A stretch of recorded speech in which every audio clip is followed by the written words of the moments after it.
dire, c'est notre identité, on n'a pas à se cacher.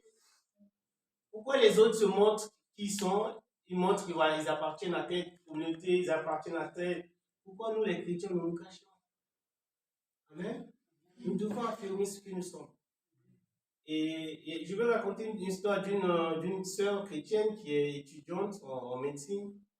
Et c'est une chrétienne pratiquante et qui s'affirme, qui montre que je suis étudiante, je fais de la médecine, je fais de la science, mais je crois en Dieu, je crois que Dieu est vivant, je crois que Dieu est grand, et je crois que c'est Dieu qui me donne la capacité, l'intelligence, la sagesse d'étudier la médecine. Amen. Et souvent, quand nous nous affirmons, quand nous montrons notre identité, il y a certains qui essaient de nous taquiner, qui essaient peut-être de se moquer de nous. Et cette sœur étudiante affirme tout le temps que Dieu est vivant, que le Dieu que je sers est capable de tout, et le Dieu que je sers est capable de tout nous donner. Tout ce que nous demandons, il peut nous donner. Et dans son école, il y a toujours un collègue à lui qui taquine, qui dit, comme tu dis que ton Dieu est capable de donner tout ce qu'on lui demande, si aujourd'hui je lui demande 500 €, est-ce qu'il va me donner? Et la sœur lui répond, si aujourd'hui tu rencontres le président de la République, tu vas lui demander 500 €. Et son collègue dit, mais je ne connais pas le président, je ne le connais pas très bien, pourquoi je vais lui demander de l'argent? Et cette sœur lui répond, exactement. Si tu connaîtrais Dieu, tu verrais que si tu ne connaîtrais pas Dieu, tu ne peux pas lui demander de l'argent. Et si tu connaîtrais Dieu, tu verrais qu'il n'y a que les païens qui demandent de l'argent à Dieu. Parce que Dieu, notre Père, il connaît notre besoin. Amen. Quand on est chrétien, on ne demande pas que de l'argent à Dieu. Il y a plus important que l'argent dans la vie. Et ce collègue lui dit, ben, Dieu a donné des millions à George Miller. Et George Miller, c'est un évangéliste qui est né dans les années 1800 et qui a créé un orphelinat de 2000 personnes. Et cet homme, il n'avait pas d'argent. Et Dieu lui a donné des millions. Et la sœur dit, Dieu lui a donné des millions parce que Dieu savait qu'il s'occupait des orphelins. Dieu ne lui a pas donné les millions pour lui, mais Dieu lui a donné des millions pour qu'il s'occupe des orphelins. Donc Dieu nous connaît, il connaît notre besoin, et que pour lui, l'argent, c'est rien. Donc quand Dieu nous donne quelque chose, quand nous demandons quelque chose à Dieu, Dieu ne nous donne pas forcément ce que nous demandons, parce qu'il sait que nous n'avons pas besoin. Et si Dieu a donné des millions à ce évangéliste George Miller, c'est parce qu'il avait des milliers des orphelins, et ces orphelins avaient besoin de l'argent, ces orphelins avaient besoin de se nourrir, ces orphelins avaient besoin de vêtements, ces orphelins avaient besoin de soins. Et Dieu lui donnait de l'argent. Les gens faisaient des dons parce qu'ils en avaient besoin. Amen. Et c'est comme ça. Il n'y a que les païens, en fait, il y a que les païens, ils voient Dieu comme une facilité. Et si nous crois aujourd'hui, si tu crois aujourd'hui, c'est que tu vas directement, je crois que Dieu existe, alors Dieu donne-moi de l'argent. Je crois que Dieu existe, alors Dieu donne-moi une voiture. Je crois que Dieu existe, alors Dieu donne-moi, je ne sais pas, tout ce que, une maison, de l'argent. Dieu nous connaît.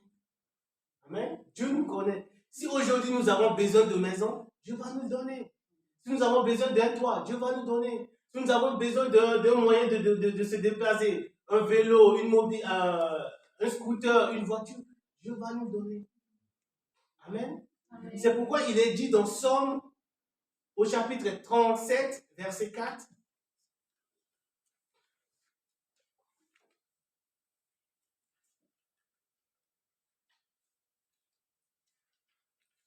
Somme 37, verset 4.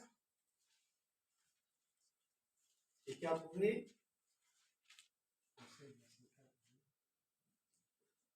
Tu peux nous lire, pasteur? Puis éclate un rugement, Somme combien? 37, verset 4.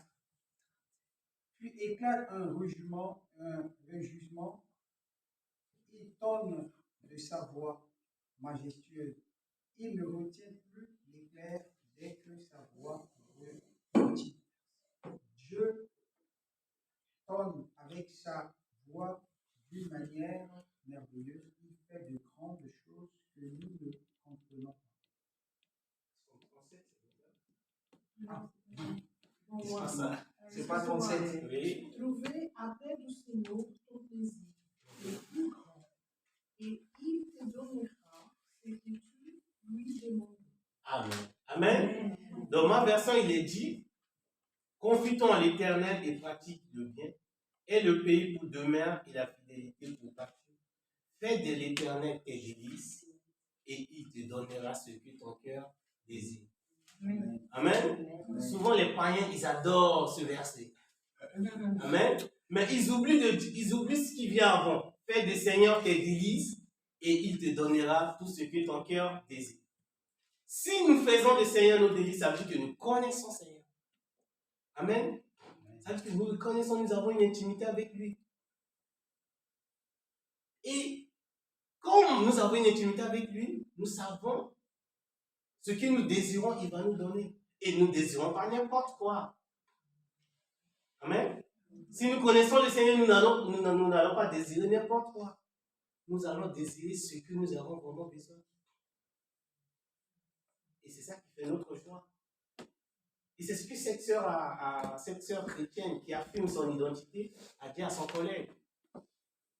Il a dit, il n'y a que les païens qui voient l'argent partout. Qui pensent que appartenir à Dieu, c'est une facilité. Mais quand nous faisons du Seigneur, quand nous connaissons le Seigneur, quand nous avons une intimité avec Dieu, ça veut dire quoi? Et avoir à faire du Seigneur, ça veut dire que nous honorons Dieu à chaque moment. Nous mettons Dieu devant et nous venons derrière. Et ça, c'est ce que Dieu adore de nous. Quand nous voulons demander quelque chose à Dieu, demander d'abord pour Dieu, pour servir à quelqu'un, pour aider. Et ce évangéliste qui s'appelait George Miller, il n'a pas demandé des millions pour lui. Il n'a pas demandé à construire des châteaux pour lui. Amen. Il a demandé parce qu'il y en avait des gens qui en avaient besoin. Et comme il a une intimité avec Dieu, Dieu reprend ça. Parce que Dieu sait au fond de George Miller que cet homme a besoin de cet argent pour faire du bien. Et c'est ce qui est dit dans Somme. Confie-toi à l'Éternel et pratique le bien.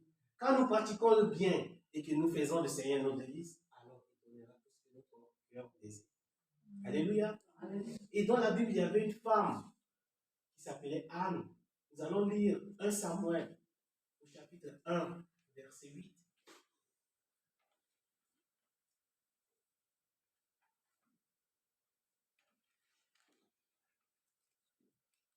« 1 Samuel de 1 à 8. Si un frère ou une sœur a trouvé.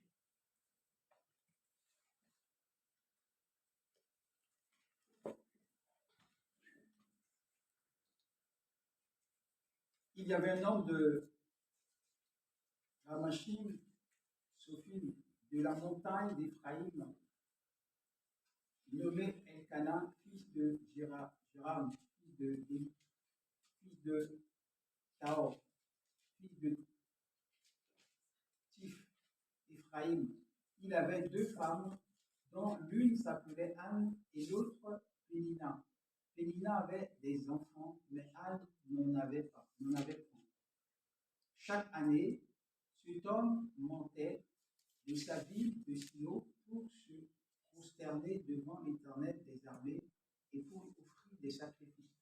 Là se trouvaient les deux fils d'Élie, Phoni et Phiné, sacrificateurs de l'Éternel. Le jour où Elkana offrirait son sacrifice, il donna des portions à Pélina, sa femme, et à tous les fils, et à toutes les filles qu'il avait d'elle. Mais il donna à Anne une portion double, car il aimait Anne que l'Éternel avait rendue stérile. Verset 6 du chapitre 1. S'arriva, lui, prodiguait les mortifications pour la porter à s'hériter de ce que l'Éternel avait rendu stérile. Et toutes les années, il en était ainsi. Chaque fois qu'Anne montait à la maison de l'Éternel, Pélina la mortifiait. De la même manière, alors, elle pleurait et ne mangeait point. Elkana, son mari, lui disait, Anne, pourquoi pleures-tu et ne manges-tu pas? Pourquoi ton cœur est-il attristé? Est-ce que je ne vaux pas pour toi mieux que 10 fils?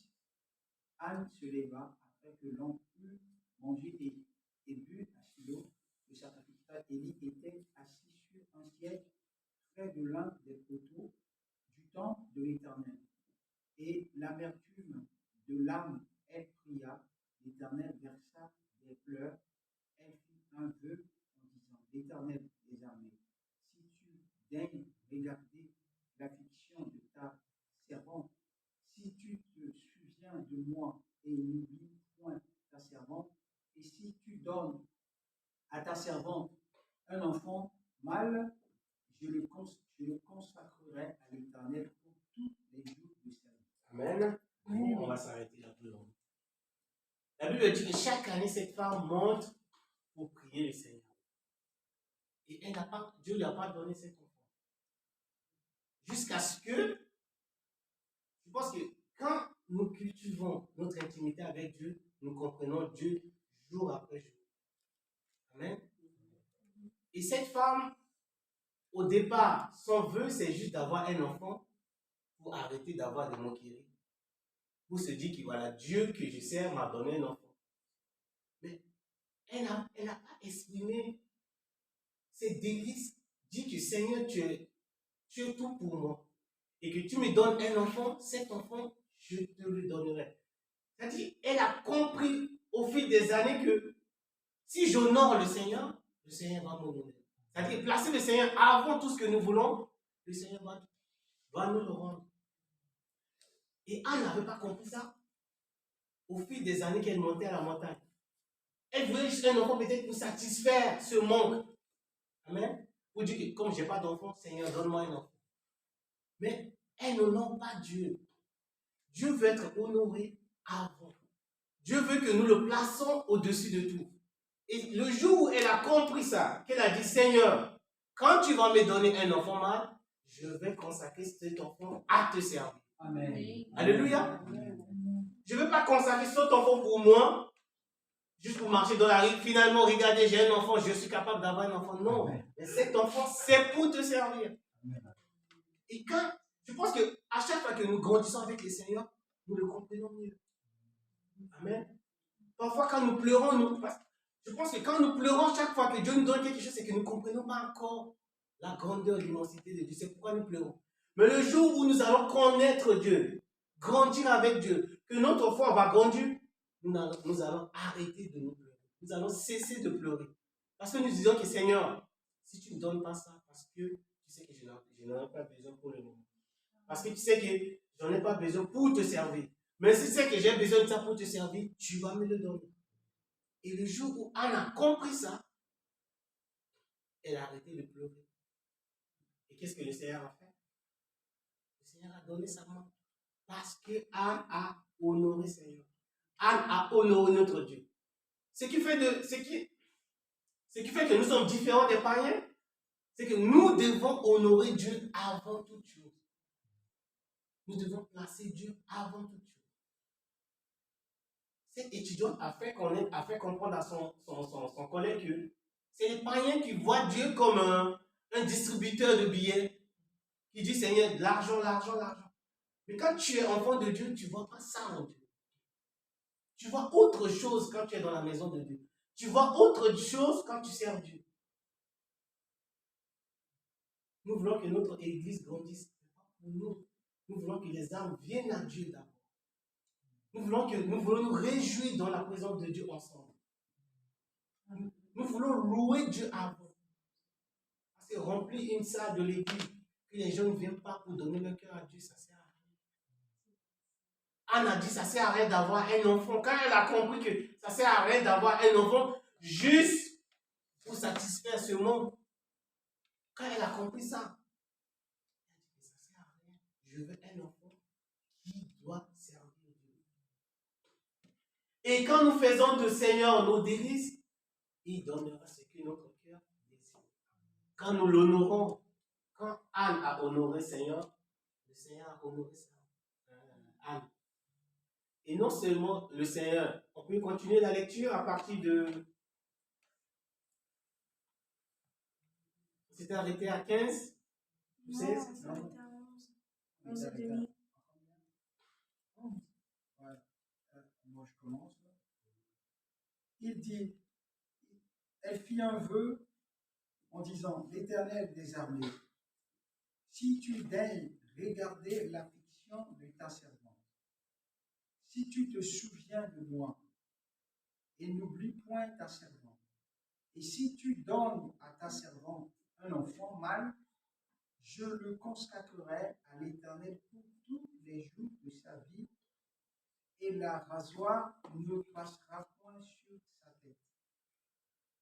Comme elle restait longtemps en prière devant l'Éternel, Élie observa sa bouche.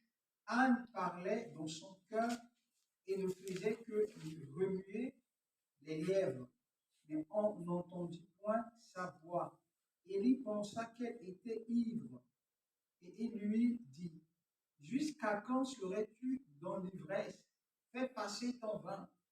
Anne répondit, non, mon Seigneur, je suis une femme qui souffre et son cœur, et je n'ai bu ni vin ni boisson enivrante. Mais je répondais, mon âme devant l'Éternel, ne prends pas ta servante pour une femme pervertie, car c'est l'excès de ma douleur et de mon chagrin qui m'a fait parler jusqu'à présent. Verset 17 du chapitre 1. Élie reprit la parole et dit, va en paix, et que le Dieu d'Israël exauce la prière que tu lui as adressée. Elle dit, que ta servante trouve grâce à tes yeux. Et cette femme s'en alla, elle mangea, et son visage ne fut plus le même. Amen. Amen. Son visage ne fut plus le même. Elle était dans la prière. Quand nous voulons demander quelque chose à Dieu, il faut que nous soyons dans la prière. Amen. Ce n'est pas juste le Seigneur, je veux 500 euros et Dieu va te donner. Qu'est-ce que tu l'as fait dans la prière? On a vu Anne, elle a fait dans la prière. Même si Marie, qu'elle priait, au départ, elle ne comprenait pas elle n'a pas compris pourquoi ma prière ne donne pas de résultat. Sa prière ne donnait pas de résultat parce qu'elle n'a pas fait de Seigneur, c'est Dieu qui s'en va. C'est-à-dire qu'elle n'a pas encore compris que c'est honorer Dieu d'abord et toutes choses que nous désirons. C'est juste quoi, comme on dit souvent, c'est juste la conséquence de notre amour, la conséquence de notre adoration envers Dieu que découle tout. Et George Muller, il avait compris ça. J'ai essayé de lire les livres de cet homme. Il a fait énormément de choses. À un moment donné, quand il a compris que Dieu était capable de tout, cet homme n'était plus stressé. Il n'avait plus peur. Parfois, il disait que le matin, je ne sais pas ce que je vais donner aux enfants. Mais je dis, Seigneur, ces enfants n'ont rien à manger. Je sais que tu vas leur donner demain quelque chose à manger. Et quand il se lève le matin, Dieu a touché le cœur d'un boulanger qui a amené du pain, qui a amené du lait. Et à un moment donné, tout le monde dans l'orphelinat n'a cessé d'avoir du stress, d'angoisse. Parce qu'ils avaient cette confiance et intimité que Dieu est capable de donner, mais il donne pour un objectif bien précis. Tu demandes 500 euros à Dieu pour quoi faire? Est-ce qu'il y a un objectif derrière? Est-ce qu'il y a une raison derrière? Amen. Quand nous demandons quelque chose, est-ce que c'est viser ce que nous demandons à Dieu? Il y a l'intérêt de Dieu derrière ce que nous demandons. Parce que l'intérêt de Dieu, c'est quoi? C'est que c'est de faire du bien. Et quand Anne a compris ça, Dieu lui a donné quoi? Au verset 23. Verset 23. Non, 21 d'abord. On commence à 21 d'abord. Son mari Elkana monta ensuite avec toute sa famille, avec toute la maison pour offrir à l'Éternel le sacrifice annuel et pour accomplir son vœu. Mais Anne ne monta point et elle dit à son mari, lorsque l'enfant sera sévré, je l'amènerai afin qu'il soit présenté devant l'Éternel et qu'il reste là pour toujours. Amen. Parce qu'avant ça, au verset 19, on a Verset dit 19, verset 20 plutôt. verset combien? 20. Ouais. Attends, je vais lire. Dans ce cours de l'année, Anne devint enceinte et elle enfanta enfanta un fils qu'elle nomma Samuel, car elle dit, je l'ai demandé à l'Éternel. Amen. Au cours de l'année, Anne tomba enceinte et elle enfanta un enfant. Elle donna le nom de Samuel. Son visage a changé. Parce que nous qui sommes chrétiens, nous devons pas être aigris, avoir ce visage de tristesse, avoir ce visage d'angoisse. Si nous avons ce visage-là, c'est parce que nous n'avons pas encore fait du Seigneur nos délices. Parce que le Seigneur nous donne une paix que même parfois ce que nous demandons ne peut pas nous attrister. Parce que nous avons la paix. On a chanté ce matin, le pasteur nous a dit ce matin dans Somme que nous devons nous rassasier de la bonté de Dieu et de la joie et de l'allégresse. C'est quand nous avons la joie de Dieu, l'allégresse de Dieu, notre visage est clair.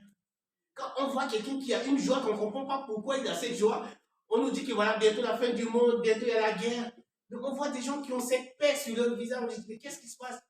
Parce qu'ils savent qu'ils placent leur, comment dire, ils placent leur espoir entre les mains de Dieu. Et quand vous placez votre espoir entre les mains de Dieu, rien ne vous stresse. Vous êtes au chômage, Dieu va vous donner du travail. Vous avez envie d'avoir d'enfants, Dieu va vous le donner. Vous ne vous inquiétez même pas de ça en fait. Et on a dit que le serviteur de Dieu a dit, va en paix, le Seigneur d'Israël va exaucer. Et on a dit quoi? Le visage de Anne a changé. En sortant de la maison de Dieu, nous devons avoir ce visage de paix, de joie. Comment tu peux être chrétien et être triste tout le temps? Si tu es triste, peut-être tu es dans la phase de Anne là, qui n'a pas encore compris que si j'honore le Seigneur, il va m'honorer. Peut-être aujourd'hui, commence à honorer le Seigneur d'abord. Et après, tu verras. Tout va couler. Et tout ce que tu demandes à Seigneur, tu dois savoir pourquoi tu en as besoin. Est-ce qu'il y a un objectif derrière? Et Anne a fait de l'enfant que le Seigneur a donné un sacrificateur. Et Dieu lui en a donné. Et la Bible dit quoi? On peut continuer à partir du verset 23. C'est là qu'on s'est arrêté jusqu'à 25, jusqu'à 28. Elkana, son mari, lui dit, fais ce qui te semblera bon, attends de la voir, c'est vrai. Veille seulement, l'Éternel accomplira sa parole. Et la femme resta et allaita son fils jusqu'à ce qu'elle le sévra. Quand elle l'eut sévré, elle le fit monter avec elle et prit 3 taureaux, un épha de farine et une outre de vin. Elle le mena dans la maison de l'Éternel à Silo. L'enfant était encore tout jeune. Ils égorgèrent les taureaux et il conduisit l'enfant à Élie. Anne dit, mon Seigneur, pardonne, aussi vrai que ton âme vit. Mon Seigneur, je suis cette femme qui me tenait ici près de toi pour prier l'Éternel. C'était pour cet enfant que je priais. Et l'Éternel a exaucé la prière que je lui adressais. Aussi, je veux le prêter à l'Éternel. Alléluia. Elle a tenu sa promesse. Il n'y a pas longtemps, je regardais un pasteur qui racontait une histoire en disant que dans l'église, il y avait des frères et des sœurs qui ont prié Dieu de gagner au loto, de gagner beaucoup d'argent. Et le pasteur leur a dit, Dieu est capable de donner tout ce que notre cœur désire, comme l'étudiante a dit à son collègue. Et si Dieu sait que vous avez vraiment besoin de cet argent, Dieu peut vous le donner. Prions si Dieu peut vous le donner, il donnera. Ce n'est pas le pasteur qui va vous donner le tout, mais c'est Dieu. S'il sait que vous en avez vraiment besoin, il peut vous le donner. Le pasteur a prié pour cette soeur et ce frère. Et finalement, ils ont gagné au loto. Et le pasteur a dit, depuis 20 ans, je ne les ai pas vus. Le jour où ils ont gagné au loto, ils ont disparu, ils ont quitté l'église. Et je ne sais pas ce qu'ils sont devenus. Là, c'est ça. L'histoire s'est arrêtée là. Ce que je veux dire, c'est que Est-ce que nous sommes reconnaissants de chaque chose que Dieu fait pour nous? Parce qu'à un moment donné, nous sommes peut-être rentrés peut-être dans cette routine qu'on veut tout le temps demander à Dieu. Mais est-ce qu'à chaque fois que Dieu nous donne quelque chose, est-ce que nous sommes reconnaissants déjà de ce qu'il nous a donné? Regardons-nous il y a 5 ans, il y a 10 ans en arrière. Qu'est-ce que nous avons demandé à Dieu et que Dieu a exaucé pour nous? Est-ce que nous nous souvenons encore de cela? Parce que c'est très important. Anne, elle a prié Dieu, Dieu lui a donné cet enfant. La première chose qu'elle a fait, c'est qu'elle est revenue pour se prosterner devant Dieu et de le remercier de ce qu'il a fait. Et le fait qu'elle a fait ça, Dieu lui en a donné encore d'autres. Je crois qu'elle en a eu 4 ou plus. Dieu a donné encore d'autres fils à Anne. Parce que quand Dieu nous donne quelque chose, soyons reconnaissants de petites choses comme des grandes choses que Dieu fait dans notre vie. Parce que souvent, on veut juste voir des grandes choses. Alors qu'il y a des petites choses que Dieu fait aussi dans notre vie. Et peut-être ces petites choses sont très importantes. Et Dieu voit qu'on s'est servi de ces petites choses pour l'honorer. Peut-être qu'il ne nous a pas encore donné la grande chose que nous voulons parce qu'il voit que nous ne voulons pas l'honorer dans ces grandes choses. Peut-être quand il nous donnera, il y aura de l'orgueil qui va venir derrière. Et ce évangéliste Georges a dit que j'ai lutté toute ma vie contre l'orgueil. Parce que quand Dieu exauce notre vœu, notre prière, à un moment donné, il y a l'orgueil, il y a l'ennemi qui peut venir nous saisir de cela. Faisons attention.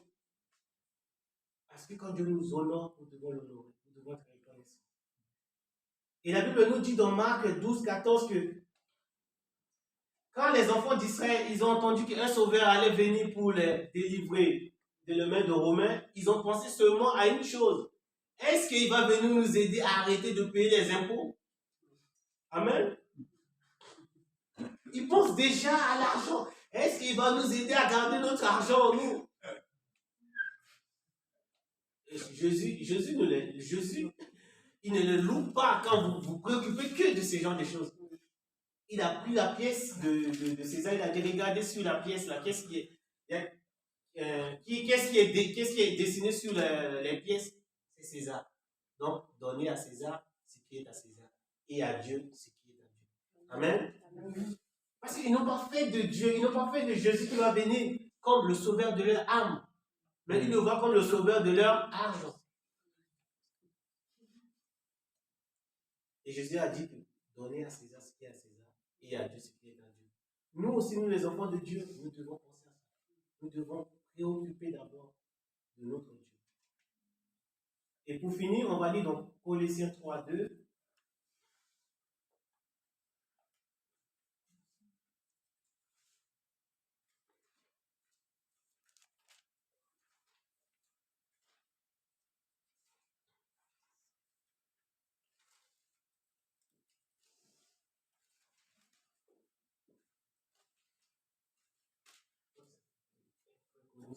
Colossiens 3, 2, 1 Colossiens 3.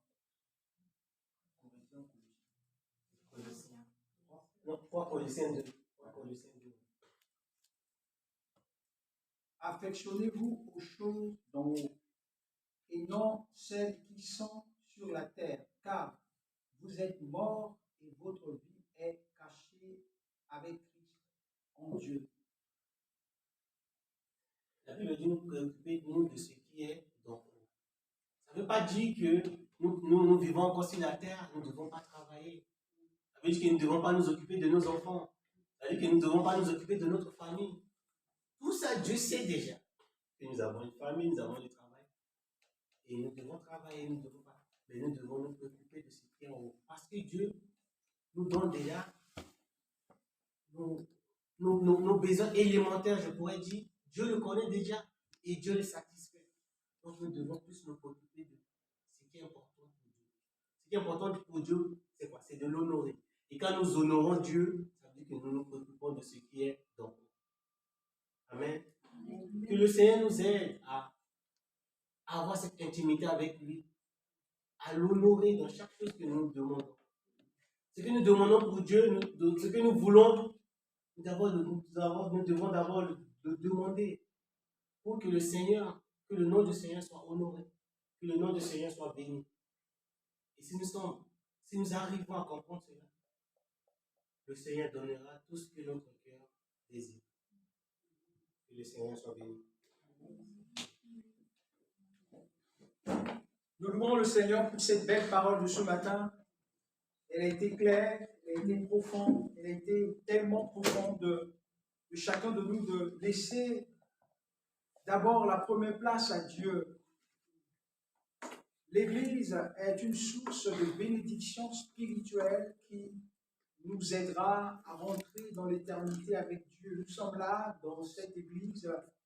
Le Seigneur nous a ramenés là parce qu'il veut préparer notre âme au jour qu'il viendra nous amener auprès de lui. Amen. Amen. Et je bénis le Seigneur pour cette parole de ce matin. Faites de l'Éternel tes désirs, il te donnera. C'est conditionné. Faites de l'Éternel tes désirs, il te donnera ce que ton cœur désire. Le premier d'abord, c'est Dieu. On ne remplit pas l'Église seulement.